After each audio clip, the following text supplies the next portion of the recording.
Hello everyone and welcome back to my channel G R blogs 343। मैं रागनी आपका बहुत बहुत स्वागत करती हूँ मेरे चैनल जी आर ब्लॉग्स पर।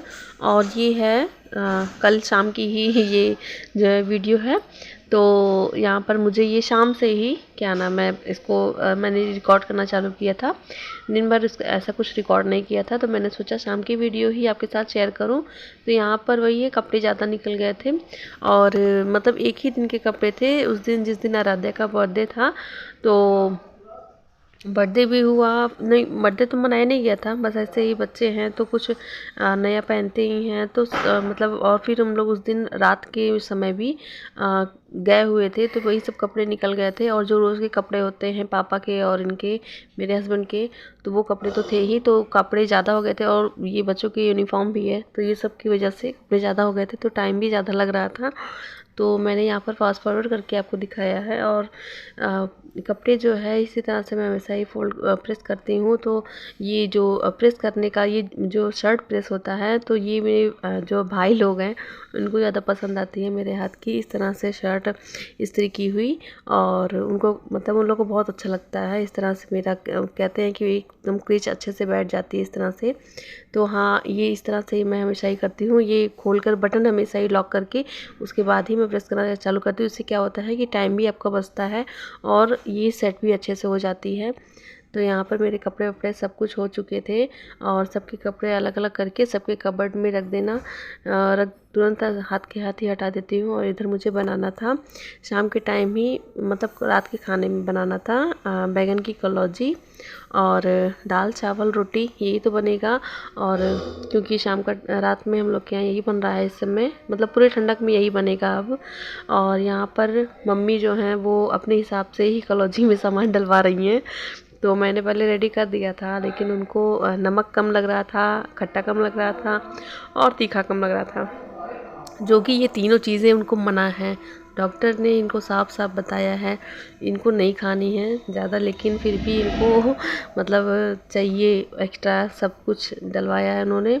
और उसके बाद फिर उसके बाद अपना ये उसमें सामान डालकर, और फिर थोड़ा ज़्यादा भी हो गया था क्योंकि मैंने 25 मिर्च ली थी इसमें डालने के लिए, मतलब आधे किलो बैगन में मैंने 25 मिर्च का यूज़ किया है। हरी मिर्च को पीस कर डाला हुआ था और तो भी मतलब हो गया था प्रॉपर, मेरे हिसाब से तो हो गया था। और ये आधा चम्मच के करीब लाल मिर्च फिर से मम्मी डलवाया, तो यही हम लोगों को यही चीज़ ज़्यादा लग रही थी। और बाकी नहीं तो फिर अपने मेजरमेंट के हिसाब से बनाया था, वो सबको ही टेस्टी लगता। और बच्चे भी नहीं खा पा रहे थे, मतलब उनको पसंद है बैगन की कलौजी पर वो नहीं खा पा रहे थे क्योंकि उनको तीखा लग रहा था।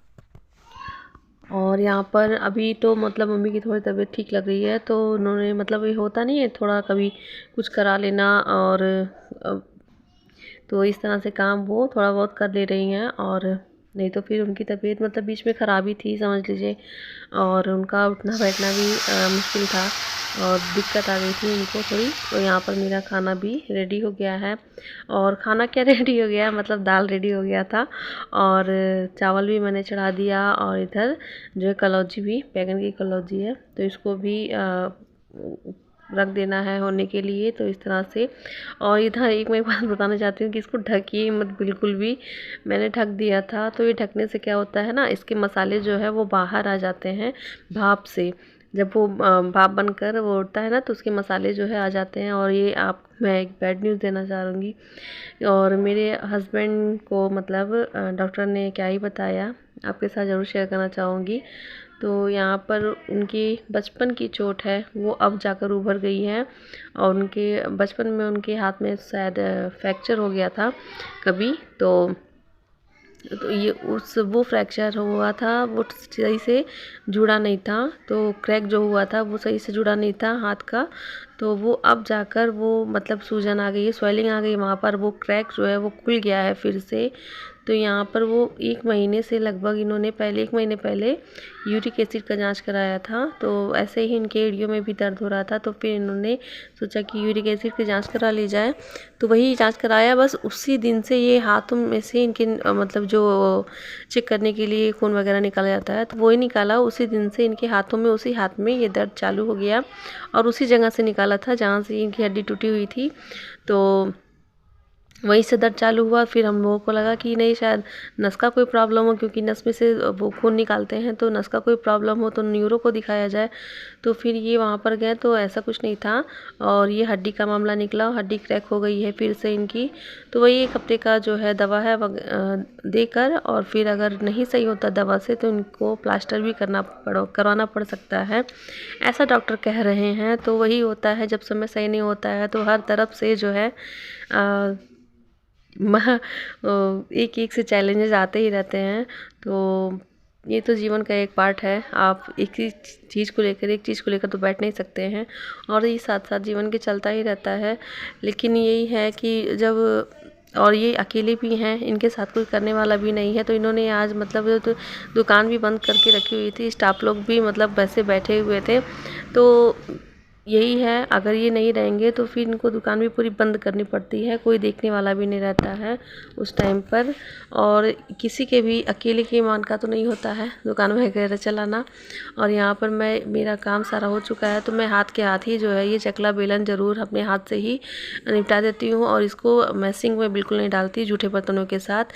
चकला, बेलन और तवा, ये 3 चीज़ें मैं हमेशा सेपरेट ही रखती हूँ, और इसको जो है जूठे बर्तनों के साथ नहीं रखती, क्योंकि ये लक्ष्मी का वास होता है इनमें। तो इसलिए इसको सेपरेटली ही धुलना चाहिए, और इसको तुरंत जैसे ही यूज़ हो जाए तुरंत धुलकर उसको पोंछ कर हटा देना चाहिए, और सूखी जगह पर रख देना चाहिए। और तो अच्छा होता है, ऐसा सुनने में आता है कि बरकत होती है, इससे अच्छा होता है। तो यही जो भी कुछ भी कहीं से कुछ पता चलता है, मम्मी लोग कहीं से कुछ भी बताती हैं, या फिर टीवी वगैरह में कुछ दिखता है तो उसको फॉलो करने में क्या ही जाता है। अगर आप वास्तु से रिलेटेड कुछ कर रहे हैं तो क्या ही जाता है, उसमें आपके अच्छे के लिए ही होता है सब कुछ।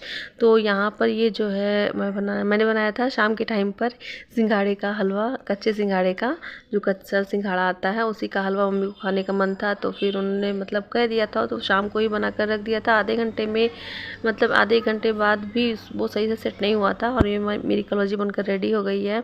और यहाँ खाना वाना खाने के बाद वीनू जी और आराध्या निकल गए हैं दोनों बाहर बैडमिंटन खेलने के लिए। तो ठंडक आ गई है, अब बच्चे बैडमिंटन खेलेंगे ही बाहर, और अच्छा भी होता है, इससे एनर्जी भी बनी रहती है, और बच्चों के शरीर में जो है गर्माहट रहती है। तो इसलिए, और मुझे भी बहुत पसंद है बैडमिंटन खेलना, तो बच्चों के साथ मैं भी कभी कभी खेल लेती हूँ। और तो यही है मेरा नाइट रूटीन, बच्चों के साथ और घर में फैमिली के साथ कब टाइम बीत जाता है कुछ पता ही नहीं चलता है।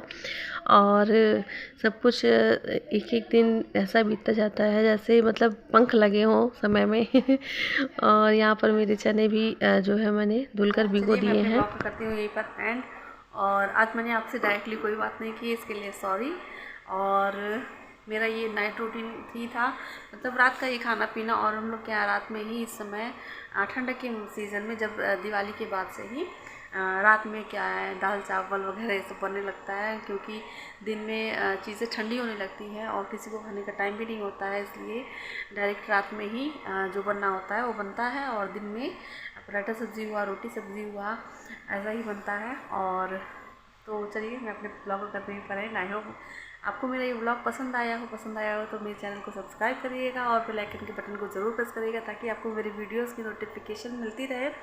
और आप मेरी वीडियोस को फुली वॉच करिए और मुझे सजेस्ट कीजिए कि मैं किस टॉपिक पर बनाऊं और आपको क्या ही देखना अच्छा लगता है, तो मैं उसको बनाने की पूरी कोशिश करूंगी और आपको वो चीज़ दिखाने की पूरी कोशिश करूंगी। तो अभी तो मैंने चने भिगो दिए हैं सुबह के लिए, तो सुबह के नाश्ते में चना और हलवा बनाने का ही मन है।